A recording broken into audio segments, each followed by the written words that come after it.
അസ്സാം വലൈക്കും വറഹമത്തുള്ളാഹി ബിസ്മില്ലാഹിർ റഹ്മാനിർ റഹീം അൽഹംദുലില്ലാഹി റബ്ബിൽ ആലമീൻ അസ്സലാത്തു വസ്സലാമു അലാ അഷ്റഫിൽ മുർസലീൻ വഅലാ ആലിഹി വസ്ഹബിഹി അജ്മഈൻ അമ്മാ ബഅദ്. ഫെബ്രുവരി 14 വാലന്റൈൻ ദിനം, അതിനെക്കുറിച്ച് ഒരുപാട് ചോദ്യങ്ങളും സംശയങ്ങളുമായി പല സഹോദരങ്ങളും ബന്ധപ്പെടുന്നുണ്ട്. യഥാർത്ഥത്തിൽ എന്താണ് വാലന്റൈൻ ദിനം, അതിൻ്റെ പിന്നിലുള്ള ഐതിഹ്യം എന്താണ്, ഈ കാര്യത്തിൽ പോലും കൃത്യമായ ഒരു അഭിപ്രായമില്ല എന്നുള്ളതാണ് യാഥാർത്ഥ്യം. ലോകത്ത് നിലനിൽക്കുന്ന ഏതൊരാഘോഷമാണെങ്കിലും ആ ആഘോഷത്തിൻ്റെ പിന്നിൽ ഉള്ള ഐതിഹ്യങ്ങൾ അതിന് ഒരു കൃത്യതയുണ്ടാവും. ഇപ്പോൾ ക്രിസ്മസ് ആണെങ്കിൽ, ഓണമാണെങ്കിൽ, ഏത് ആഘോഷങ്ങളാണെങ്കിലും അതിനൊരു കൃത്യതയുണ്ടാകും. വാലന്റൈൻ ഡേയെ സംബന്ധിച്ചിടത്തോളം ക്രിസ്താബ്ദം 270 ഫെബ്രുവരി മാസം 14 മരണപ്പെട്ടു എന്ന് കരുതപ്പെടുന്ന സെൻറ്റ് വാലന്റൈൻ എന്തിനു വേണ്ടിയാണ്, എങ്ങനെയാണ് അദ്ദേഹത്തിൻ്റെ പേരിൽ ഇങ്ങനെ ഒരു ആഘോഷമുണ്ടായത് എന്ന കാര്യത്തിൽ വരെ കൃത്യമായ ഒരു കാഴ്ചപ്പാടില്ല എന്നുള്ളതാണ് വാസ്തവം. അദ്ദേഹം ഒരു വലിയ ക്രിസ്തുമത പ്രചാരകനായിരുന്നു. ക്രിസ്തുമത പ്രചാരണത്തിൽ പാടില്ല എന്ന് ക്ലേഡിയോസ് ചക്രവർത്തിയുടെ നിർദ്ദേശം മാനിക്കാതെ അയാൾ അത് ചെയ്തതുകൊണ്ട് അദ്ദേഹത്തെ കൊന്നുകളയുകയാണ് ഉണ്ടായത് എന്നുമാണ് ഒരു ഐതിഹ്യം.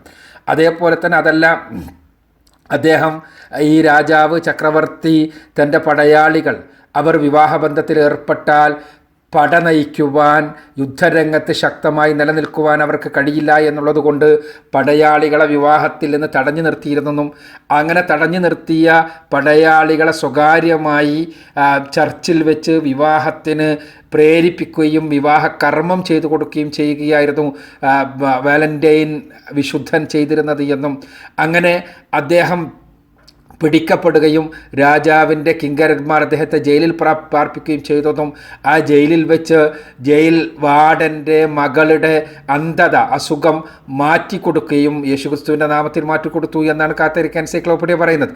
ഏതായിരുന്നാലും അങ്ങനെ മാറ്റിക്കൊടുത്തു എന്നും, അങ്ങനെ മാറ്റിക്കൊടുത്തിയത് അതോടുകൂടി ഇവളും ഇദ്ദേഹവും തമ്മിലൊരു തരം പ്രണയമുണ്ടായെന്നും, ആ പ്രണയത്തിൻ്റെ ഭാഗമായി അവർ തമ്മിൽ കത്തിടപാടുകൾ നടത്തിയെന്നും, അദ്ദേഹം മരണപ്പെടുന്ന ദിവസം ഫെബ്രുവരി മാസം 14 അവർക്ക് എഴുതിയ, അയാളുടെ മകൾക്ക് എഴുതിയ കത്തിൽ, അവസാനത്തെ കത്തിൽ നിൻ്റെ വാലന്റൈനിൽ നിന്നും എന്ന് എഴുതിയെന്നും എല്ലാമാണ് വേറെയൊരു ഐതിഹ്യം. ഇതേപോലെ പല ഐതിഹ്യങ്ങളും ഇതിൻ്റെ പിന്നിലുണ്ട്. ഇതിൻ്റെ മുൻപേ ഉണ്ടായിരുന്ന റോമക്കാരുടെ ഇടയിലുണ്ടായിരുന്ന ഒരു ആഘോഷമായിരുന്നു അത്. ആ ആഘോഷത്തിൽ മുമ്പ് ആ ദിവസത്തിൽ പെൺകുട്ടികളുടെ പേരുകൾ എഴുതിയിട്ട് ആ നറുക്ക് അവിടുത്തെ പുരുഷന്മാരെടുക്കുമെന്നും, അങ്ങനെ ആ നറുക്കെടുക്കുന്നതിൽ പുരുഷന്മാർക്ക് കിട്ടിയ പെൺകുട്ടിയുമായി ഒരു വർഷക്കാലം പ്രണയബന്ധത്തിൽ ഏർപ്പെടുന്നു. അതിൻ്റെ ശേഷം അടുത്ത നറുക്കെടുക്കുന്നു. ഈ ഒരു സമ്പ്രദായം കണ്ടപ്പോൾ ആ സമ്പ്രദായത്തെ നിർത്തുന്നതിന് വേണ്ടി വാലന്റൈൻ മറ്റൊരു പദ്ധതി ഉണ്ടാക്കിയെന്നും അതിൻ്റെ അടിസ്ഥാനത്തിലുണ്ടായതാണ് വാലന്റൈൻ ഡേ എന്നുമുള്ള അഭിപ്രായം. ഇത് ഏതായിരുന്നാലും ക്രൈസ്തവ സഭയുമായി, ക്രൈസ്തവ സിദ്ധാന്തങ്ങളുമായി, ക്രൈസ്തവ വിശുദ്ധന്മാരുമായി ബന്ധപ്പെട്ട കഥകളാണ് മുഴുവനും. ഈ കഥകളുടെ അടിത്തറയിൽ തന്നെ ഒരു ക്രിസ്തുമതവുമായി ബന്ധപ്പെട്ട ഒരു ആഘോഷമായി തന്നെ വാലന്റൈൻ ഡേ കൊണ്ടാടുന്ന ക്രൈസ്തവ ചർച്ചുകളുണ്ട്. ലൂതറൻ ചർച്ചിനെ പോലെയുള്ള, ആംഗ്ലിക്കൻ ചർച്ചിനെ പോലെയുള്ള ചർച്ചുകൾ. ഇത് ആണ് ഒരു വശം. അതൊരു ക്രൈസ്തവ ആചാരമാണ് എന്ന രൂപത്തിലാണ് നിലനിൽക്കുന്നത് എന്നതൊരു വശം. അതോടൊപ്പം തന്നെ ഒരു അടിത്തറയുമില്ലാത്ത, മതപരമായി ക്രിസ്തുമതപ്രകാരം പോലും യാതൊരു അടിത്തറയുമില്ലാത്ത, എന്നാൽ ക്രിസ്തു മതത്തെയും ക്രിസ്തുമതത്തിലെ ഒരു വിശുദ്ധനെയും വിശുദ്ധവൽക്കരിച്ചു കൊണ്ടുള്ള ഒരാഘോഷം. മറ്റൊരു വശം എന്താണെന്ന് വെച്ചാൽ, വാലന്റൈൻസ് ഡേ എന്ന് പറഞ്ഞാൽ പ്രണയിനികളുടെ പ്രണയത്തിലേർപ്പെട്ട ആളുകളുടെ ദിവസമായിട്ടാണ് ഇത് അറിയപ്പെടുന്നത്. പ്രധാനമായും അവിടെ പ്രണയിക്കുന്നവരെന്ന് പറയുന്ന ആളുകൾക്ക് എന്തും ചെയ്യുവാനുള്ള ഒരു ലൈസൻസ് നൽകുന്ന ദിവസം. പരസ്പരം കാർഡ് കൈമാറുക, വിവാഹപൂർവ്വ പ്രണയത്തിൻ്റെ ഭാഗമായിട്ടുള്ള കാർഡ് കൈമാറലാണെങ്കിലും, സ്നേഹപ്രകടനങ്ങളാണെങ്കിലും, അതിനുവേണ്ടിയുള്ള പാർട്ടികളാണെങ്കിലും അത് പൊടിപൊടിക്കുന്ന ആഘോഷമായി തീരുന്ന അവസ്ഥാവിശേഷം. ഇവിടെയാണ് യഥാർത്ഥത്തിൽ ഒരു മുസ്ലിമിനെ സംബന്ധിച്ചിടത്തോളം ഒരു കാരണവശാലും അതിലേക്ക് കടന്നു ചെല്ലാൻ പാടില്ലാത്തതാണ് എന്ന് നമ്മൾ മനസ്സിലാക്കേണ്ടത്. കാരണം മതപരമായൊരു ആഘോഷം എന്നുള്ള നിലക്ക് ഒരു വശം, അത് മതപരമാണോ അല്ലേ എന്നെല്ലാമുള്ള തർക്കങ്ങൾ അവിടെ മാറ്റിവെക്കുക. ഇനി മതപരമല്ല എന്ന് തീരുമാനിച്ചാൽ പോലും വിവാഹപൂർവ്വ പ്രണയത്തെ വിഗ്രഹവൽക്കരിച്ചു കൊണ്ടുള്ള, വിവാഹപൂർവ്വ പ്രണയത്തിന് മാർഗങ്ങൾ ഉണ്ടാക്കിക്കൊണ്ടുള്ള, വിവാഹപൂർവ്വ പ്രണയത്തിന് വിശുദ്ധി കൽപ്പിച്ചുകൊണ്ടുള്ള ഒരു തരത്തിലുള്ള ആഘോഷം ഇസ്ലാം ഒരിക്കലും അനുവദിക്കുന്നതല്ല. അത് വിവാഹത്തോടു കൂടിയാണ് പ്രണയമുണ്ടാകുന്നതെന്നും വിവാഹത്തെ സാർത്ഥകമാക്കുന്നതിന് വേണ്ടിയാണ് പ്രണയം വേണ്ടത് എന്നുമാണ് ഇസ്ലാമിൻ്റെ ഈ രംഗത്തുള്ള കാഴ്ചപ്പാട്.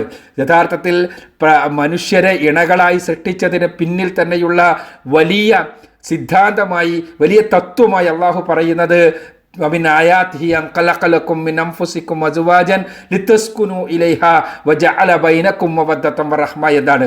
അള്ളാഹുവിൻ്റെ വലിയ ദൃഷ്ടാന്തമാണ് നിങ്ങളിൽ നിന്ന് തന്നെ നിങ്ങൾക്ക് ഇണകളെ സൃഷ്ടിച്ചു തന്നത്. എന്തിനാണ്? സമാധാനത്തോടു കൂടി അവരോട് ചായുന്നതിന് വേണ്ടി നിങ്ങൾക്കിടയിൽ സ്നേഹവും കാരുണ്യവും അള്ളാഹു ഇട്ടുതരികയും ചെയ്തിരിക്കുന്നു എന്നാണ്.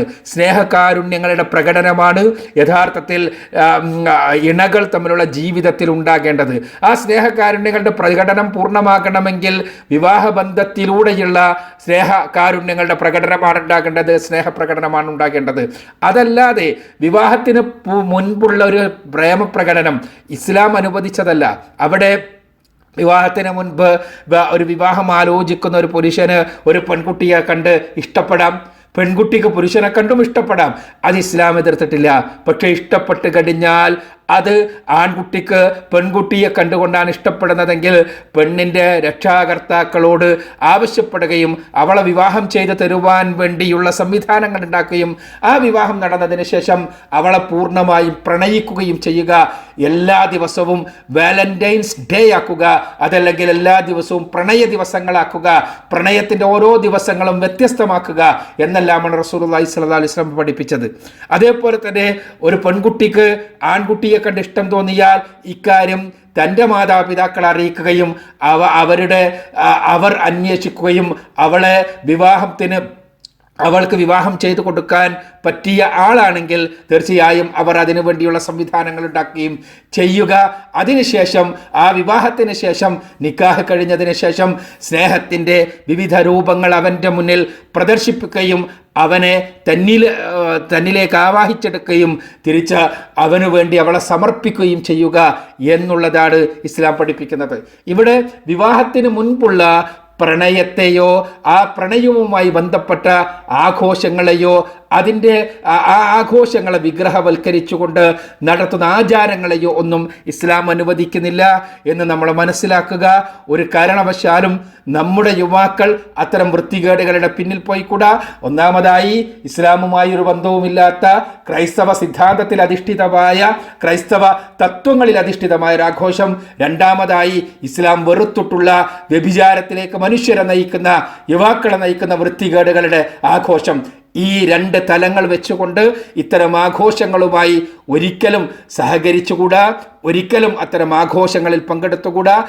അത്തരം ആഘോഷങ്ങൾ തീർച്ചയായും ഇസ്ലാം പഠിപ്പിച്ച ധാർമ്മിക പദ്ധതിക്ക് തികച്ചും വിരുദ്ധമായതാണ് എന്ന് മനസ്സിലാക്കി അതിൽ നിന്ന് അകന്നു നിൽക്കാൻ നമ്മുടെ പുതിയ തലമുറ പ്രേരിപ്പിക്കാൻ, സ്വന്തം മക്കളെയും സഹോദരങ്ങളെയും ഒന്നും അത്തരം ആഘോഷങ്ങളുമായി ബന്ധപ്പെടുത്താതിരിക്കാൻ ശ്രമിക്കുകയാണ് എല്ലാവരും ചെയ്യേണ്ടത്. അള്ളാഹു അനുഗ്രഹിക്കട്ടെ. വാഹൃദവാൻ അൽഹംദുലില്ലാഹി റബ്ബിൽ ആലമീൻ. അസ്സലാമു അലൈക്കും.